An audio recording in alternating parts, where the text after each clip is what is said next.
Depuis qu'il travaille, 3 fois par an, c'est la même chose. François a du mal à payer ses impôts. Il a du mal d'abord parce qu'on ne peut pas dire qu'il roule sur l'or. Mais surtout, François ne peut s'enlever de la tête qu'en signant son chèque, il nourrit une bête torve, aveugle et jamais rassasiée, baptisée administration. Bon, quand on y réfléchit, cette bête torve n'est jamais qu'un des nombreux clichés qui traînent sur l'administration. Aucun des fonctionnaires qu'il connaît ne ressemble à cette caricature. Prenons Émilie, la femme de son collègue Jean, qui est sage-femme dans une maternité au sein d'un groupe hospitalier public. Ses horaires ne cessent de s'allonger et pourtant, elle garde la même attention aux bébés, aux mamans et aux papas.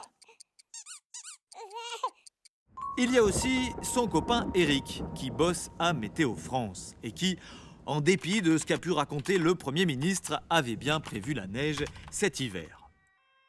Et puis il y a enfin cet infirmier urgentiste de l'hôpital qui s'est occupé de lui au moment de son accident de scooter l'an dernier.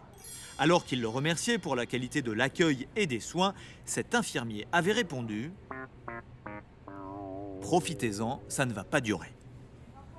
À la pause de midi, le lendemain, François en avait discuté longuement avec Julie, la déléguée syndicale FO de sa boîte, tout ce qu'il y a de privé.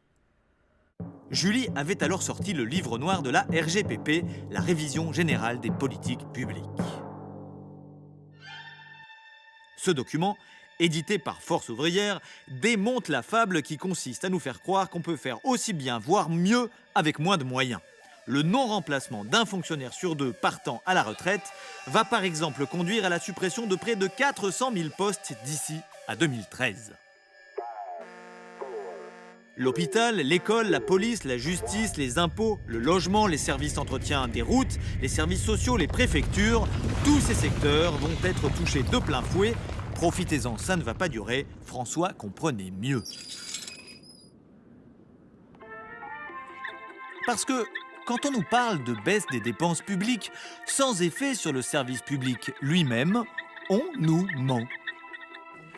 La suppression des postes et des moyens entraîne l'allongement des temps d'attente et la dégradation de la qualité du service public pour les usagers. Pour les fonctionnaires et tous ceux qui participent au service public, cela se traduit par la montée du stress et la dégradation des conditions de travail. Et au final, ce sont les valeurs cardinales de la République qui en prennent un coup. Car comment imaginer qu'on puisse maintenir le principe d'égalité si les plus riches peuvent éviter les files d'attente à condition de payer ? Pour que les lettres arrivent dans les endroits les plus reculés au même prix que dans les centres-villes, pour que le courant éclaire les logis les plus isolés sans que la facture n'explose, pour que les universités restent ouvertes à tous et pas seulement aux héritiers, pour que les trains n'abandonnent pas les gares et les lignes les moins rentables, il faut des moyens.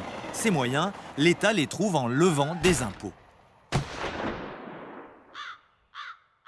Les baisses d'impôts, il faut le dire, profitent d'abord et toujours aux plus riches.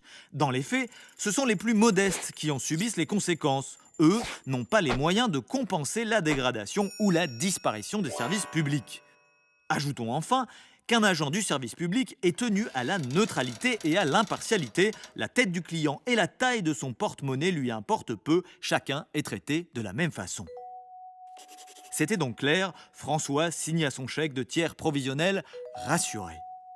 Son argent sert à payer des assistantes maternelles, des ambulanciers, des infirmières, des agents de services hospitaliers, des institutrices, des directeurs d'école, des profs, des assistantes sociales, des agents des préfectures, des contrôleurs aériens, des ingénieurs météo, des agents de la répression des fraudes, des juges, des greffiers, des policiers, des gardiens de prison, des agents de probation, des agents de l'équipement, des éducateurs, des pompiers, des inspecteurs du travail. Bref, des fonctionnaires et des agents du service public qui travaillent pour que liberté rime avec égalité et fraternité, à condition qu'on leur en laisse les moyens.